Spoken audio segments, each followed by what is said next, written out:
warahmatullahi wabarakatuh. Waalaikumsalam warahmatullahi wabarakatuh. Apa kabar hari ini adik-adik semua? Alhamdulillah, salam semuanya luar biasa. Allahu Akbar. Alhamdulillah kita ketemu lagi pada hari ini ya. Nah, pada hari ini kembali lagi dengan saya Kak Ai ya, Kak Ainur. Jadi pada hari ini kalian bisa lihat di slide di atas ya. Jadi kita akan memulai pembelajaran materi itu mengenai berpikir komputasional. Nah, di situ ada kata-kata asal otak dengan berpikir komputasional. Kenapa kita memiliki tujuan pembelajaran ya? Jadi tujuan pembelajarannya itu nanti adik-adik bisa menerapkan konsep berpikir komputasional melalui aktivitas coding dasar. Jadi coding itu mungkin kalau kalian dengar waktu awalnya itu terkesan agak susah ya, agak susah. Silakan masuk. Kita dengarkan sesuatu yang wah ini sesuatu yang pasti butuh komputer, pasti bikin pemrograman, ya kan? Nah, sebenarnya coding itu tidak semuanya susah dan tidak semuanya harus dengan komputer, ya. Sebenarnya di keseharian kita tuh juga sudah menerapkan yang namanya coding, ya. Seperti apa? Nah, nanti baru kita pelajari selanjutnya. Silakan adik-adik melihat. Nah, apa itu berpikir komputasi? Nah, berpikir komputasi itu adalah proses bagaimana adik-adik menguraikan masalah yang rumit, masalah yang susah menjadi komponen yang lebih sederhana, ya. Lalu mengidentifikasi trennya bagaimana, merumuskan rencana dan menilai hasil dikenal sebagai berpikir komputasi. Nah, dengan kata lain, berpikir komputasi itu bagaimana adik-adik berpikir untuk memecahkan suatu masalah dengan pendekatan yang logis dan sistematis. Maksudnya bagaimana? Misalkan adik-adik itu di dalam keseharian pasti mendapatkan masalah yang banyak kan? Misalkan contoh kecil, saya yakin hari ini ada yang terlambat tadi? Tidak ada, alhamdulillah. Tapi kakak-kakak kalian tuh ada yang terlambat. Sebenarnya proses terlambat itu bisa kita selesaikan dengan cara berpikir komputasional. Bagaimana maksudnya Kak? Ya, kita dari sebelum berangkat ke sekolah kita sudah berpikir sebenarnya saya harus tidur jam berapa ya? Saya harus menyiapkan sarapan jam berapa ya? Saya harus mandi jam berapa ya? Itu termasuk salah satu contoh berpikir komputasional. Jadi berpikir secara komputasional itu nggak harus dengan coding yang susah gitu, enggak. Di seharian kita itu kita sudah menerapkan yang namanya berpikir komputasional atau coding dasar. Oke, next. Selanjutnya ini. Nah, kenapa adik-adik itu harus berpikir komputasi? Nah, karena ada dua hal yang paling penting. Yang pertama, keterampilan masa depan. Saat adik-adik sudah menerapkan berpikir komputasi, maka di masa depan salah satu kemampuan yang paling dibutuhkan adalah berpikir komputasi. Jadi misalnya kalian nanti kuliah, kerja, atau SMA, kalian akan dituntut untuk berpikir komputasi untuk menyelesaikan sebuah masalah dalam kehidupan sehari-hari. Terus, dunia ini semakin digital. Semuanya serba digital, semuanya serba gadget ya kan?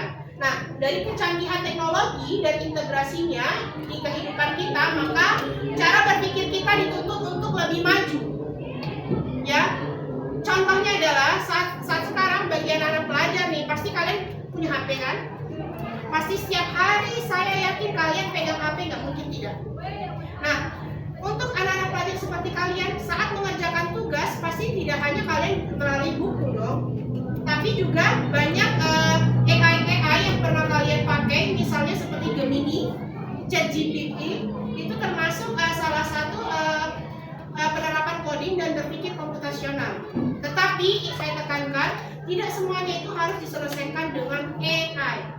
Harus kita yang mencoba untuk memecahkan masalah kita atau permasalahan kita dengan cara berpikir komputasional. Ya, seperti itu. Lalu,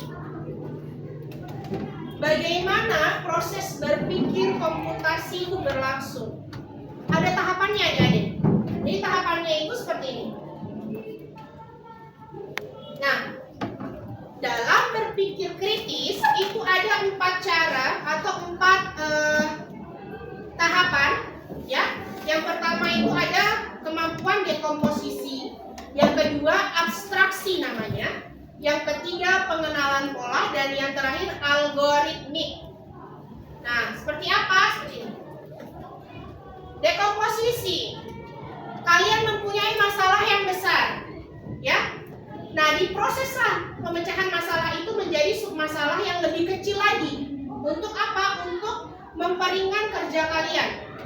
Jadi kegiatan yang kita lakukan adalah mengidentifikasi data yang diperlukan dari sumber data. Semisal, saya balik lagi, ada anak yang terlambat ke sekolah.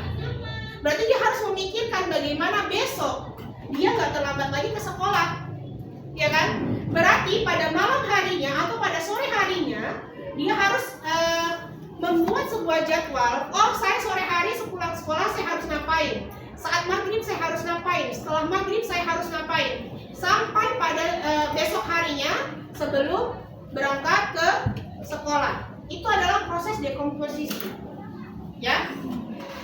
Lalu kalian harus mengenali polanya. Dia itu bertujuan untuk menemukan data yang lebih memberikan informasi berharga. Lalu dikelompokkanlah data-data itu. Nah, di mengenali pola seperti yang tadi saya bilang, oh saya setelah pulang sekolah saya mandi, setelah mandi saya les, setelah les saya harus sholat maghrib, setelah itu saya pergi mengaji misalkan, terus habis itu saya mau mengerjakan PR, saya harus tidur jam 10 misalnya, tidur jam 10 sampai saya harus bangun pada subuh. Di proses mengenali pola ini ada data-data yang harus kalian ganti atau kalian hapus. Contohnya, tadi saya mengatakan bahwa kalian harus tidur jam 10 malam. Sedangkan saat kalian tidur jam 10 malam itu mengakibatkan kalian tidak bisa bangun pagi. Misalkan, maka di mengenali pola itu kalian harus rubah. Dari yang tidur jam 10 dirubah jadi tidur jam 9. Dirubahlah itu supaya besok kalian tidak terlambat. Bisa dipahami? Nah, oke. Nah, itu adalah proses mengenali pola ya adik-adik. Nah, ini proses abstraksi, dia lebih menyederhanakan lagi informasi yang berfokus pada data-data yang penting aja nih yang harus kita lakukan.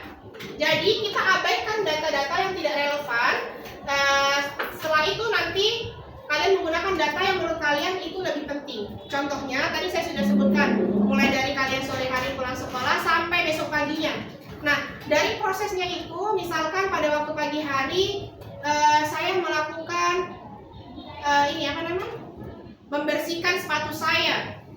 Nah, itu kan untuk proses abstraksi, proses mengenali pola itu masih dimasukkan. Kita harus membersihkan sepatu. Tetapi setelah dilihat lagi, proses membersihkan sepatu ini nggak terlalu penting. Maka pada saat kejadiannya, pada saat esok harinya, proses itu bisa kalian hilangkan saja. Nggak usah dihiraukan. Maka langsung saja pada pagi hari setelah persiapan mandi dan lain sebagainya langsung berangkat ke sekolah tanpa perlu menyuci atau membersihkan sepatu. Itu adalah proses abstraksi. Lalu algoritma. Algoritma itu adalah tahap akhir dalam pengolahan data. Ini membantu dalam pengambilan sebuah keputusan dengan melakukan analisis waktu tempuh yang melibatkan beberapa komponen utama. Nah, dari tadi poin-poin yang kalian sudah susun, nah kalian membuat timing waktu. Seberapa lama ya saya harus mandi, seberapa lama ya saya harus sarapan, berapa lama saya harus tidur dan lain sebagainya. Sehingga pada saat esok hari kalian tidak terlambat lagi. Kalian sudah menyusun algoritmanya menjadi sebuah kegiatan yang sangat sempurna sehingga besok harinya tidak terlambat. Bisa dipahami? Intinya berpikir komputasional ini adik-adik harus kita sebagai manusia berpikir kira-kira saat kita menghadapi masalah kita harus mencari solusi yang seperti apa ya. Kita harus membuang sesuatu kegiatan yang apa ya supaya kita tidak terlalu menghiraukan kegiatan yang nggak perlu. Kayak gitu ya. Nah, jadi nggak perlu kalian